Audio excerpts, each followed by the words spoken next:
외국인들이 한국에 방문하게 된다면 어디를 주로 방문할까요? 한국의 역사와 전통을 접할 수 있는 경복궁, 한국의 현재 트렌드를 엿보고 진정한 한국식 유흥을 즐길 수 있는 홍대, 한국의 길거리 음식의 진미를 맛볼 수 있는 광장시장. 이곳들만큼이나 외국인들이 많이 즐겨 찾는 한국의 명소가 있는데요.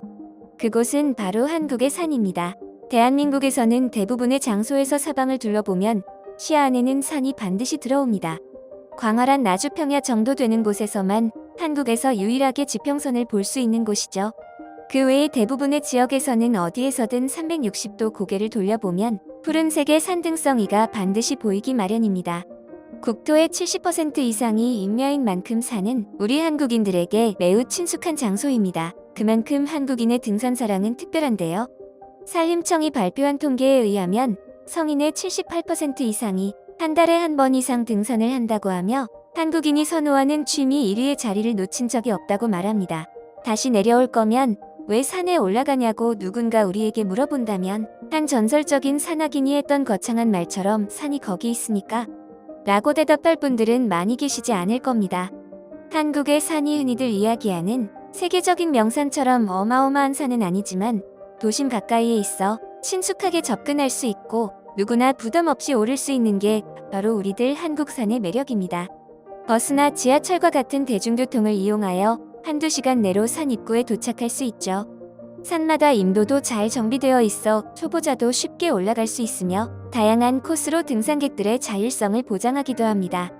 산 좀 올라보신 분들은 잘 알 것입니다. 키가 내 허리 밖에 오지 않은 조그마한 꼬맹이들도 우리들보다 힘든 내색 없이 정상까지 잘도 올라갑니다.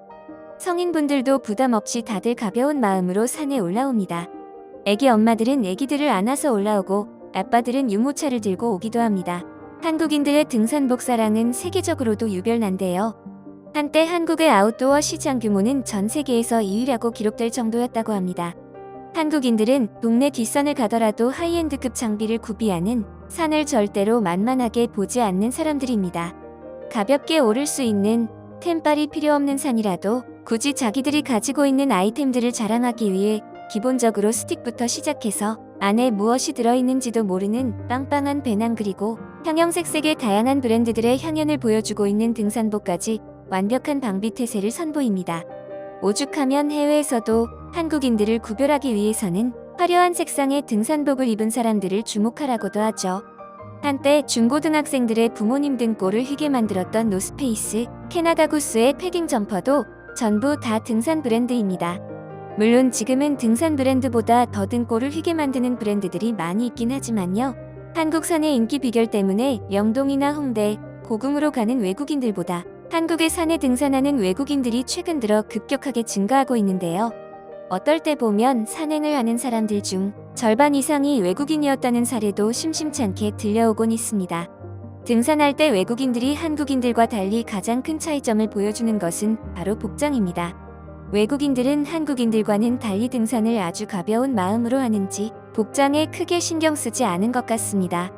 반소매, 반바지만 입고 등산화도 아닌 일반적인 스니커즈를 신고 서울의 산을 오르는 외국인들을 많이 목격하였습니다. 심지어는 쫄이나 크록스를 신고 등산을 오르는 외국인들도 보이기도 하고요. 정상에 오르면 또 어떡해요? 북한산 정상에서 500m 떨어진 백운산장 예터에는 외국인 무리들이 모여서 노래를 부르기도 하고 태닝을 즐기기도 합니다. 외국인들이 특히나 한국의 산을 사랑하는 이유로는 앞서 말한 접근성을 큰 이유로 두고 있습니다. 외국인들은 이렇게 도심 가까이 산이 있다는 사실에 놀라워합니다. 도심에서는 느낄 수 없는 울창한 산림 속에서의 피부로 느껴지는 쾌청함의 감각, 황홀한 주변 경치, 물이 흐르는 소리가 들린다던가 새가 지저귀는 소리가 들리고 부르고 울창한 산림에서 뿜어져 나오는 피톤치드, 쿰쿰하고 고소한 흙냄새 등 오감이 자극되는 한국의 산은 외국인들이 한번 방문하게 된다면 그 중독성을 끊어내기 힘들어 한다는데요. 국토의 70% 이상이 임야인 대한민국은 여길 봐도 산, 저길 봐도 산이기에 흔하게 산을 접할 수 있는 편이죠. 게다가 한국의 산에는 완벽하고 튼튼하게 안전시설물들도 갖추어져 있어 외국인들도 안심하고 등산을 할 수 있습니다. 어디를 가더라도 등산로가 잘 정비되어 있고 이정표가 곳곳에 있고 근처가 도심이라 길 잃을 염려도 없고 경사가 급격한 곳에는 나무 데크나 계단이 잘 조성되어 있습니다. 손잡이는 물론이고 낭떠러지 구간에서는 안전펜스까지 완벽하게 설치가 되어 있습니다. 야간 등반을 비롯한 다양한 산림체험 프로그램이 있고 클라이밍 등이 동호회로 활성화되어 있습니다. 서울관광재단에서는 물밀듯이 들어오는 추세에 노젓는다고 산을 오르는 외국인들을 위해 등산용 옷과 신발을 무료로 빌려주는 프로그램도 운영하고 있습니다. 더군다나 산은 그냥 오르기만 하는 곳이 아닙니다. 등반한 후 정상에서 먹는 음식들은 그야말로 가히 충격적일 정도로 중독성 있죠. 격렬한 신체 활동 후 지쳐버린 몸속의 세포 하나하나가 음식물을 원하고 영양분을 재빠르게 흡수하죠. 생각만 하더라도 목이 막혀오는 비스킷과 초코바 이딴 거 다 필요 없습니다. 식혜와 김밥이 진짜입니다. 산을 오르느라 흐르는 땀을 정상에서 식히면서 체온이 내려가게 되는데 이럴 때 먹는 컵라면은 정말 먹어본 사람만이 알 수 있습니다. 작은 컵라면 하나가 5,000원에 팔리는 바가지의 극치를 달리는 곳이지만 그 누구도 불만을 가지지 않습니다. 라면이 1,000원이라면 두뇌에서 뿜어져 나오는 격렬한 도파민과 맛의 쾌락은 4,000원의 가치 그 이상이기 때문입니다. 한국에 여행 와서 등산을 해본 외국인들의 환상적인 경험을 여러분들에게 공유해드리겠습니다. 내 고향은 피레네 산맥 바로 옆에 위치해 산과 친숙하지만 한국의 산은 더 가팔라서 운동하기에 좋아. 한국의 산을 타다 보면 등산 장비를 잘 갖춘 한국인이 많은데 그만큼 등산에 대해 진지하게 생각하는 것 같아 인상적이었어. 충고 한마디 하자면 한국의 산 중에서 악이라는 글자가 들어간 산은 피하는 게 좋을 거야. 악이라는 건 매우 높은 산을 뜻하는 의미로 오르기에 매우 가팔라 쉽지 않은 여정이 될 것이 뻔하거든. 오늘 팔공산 갓바위로 산행을 갔는데 체구가 작은 한국의 어르신들이 얼마나 화려한 장비를 갖추고 있던지 보자마자 깜짝 놀랐습니다. 나는 일행과 겨우 스웨트 팬츠를 입고 있었는데 그 어르신이 완전히 우리보다 힙하다는 느낌이 들었습니다.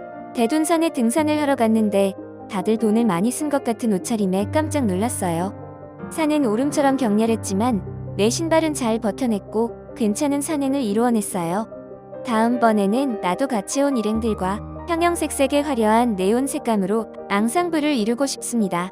한국에 오기 전 나는 아웃도어 매장에서 일했습니다. 저를 사로잡는 것은 장비의 품질입니다. 한국인 10명 중 5명 이상은 30만원 이상의 고어텍스 프로쉘 재킷을 가지고 있습니다.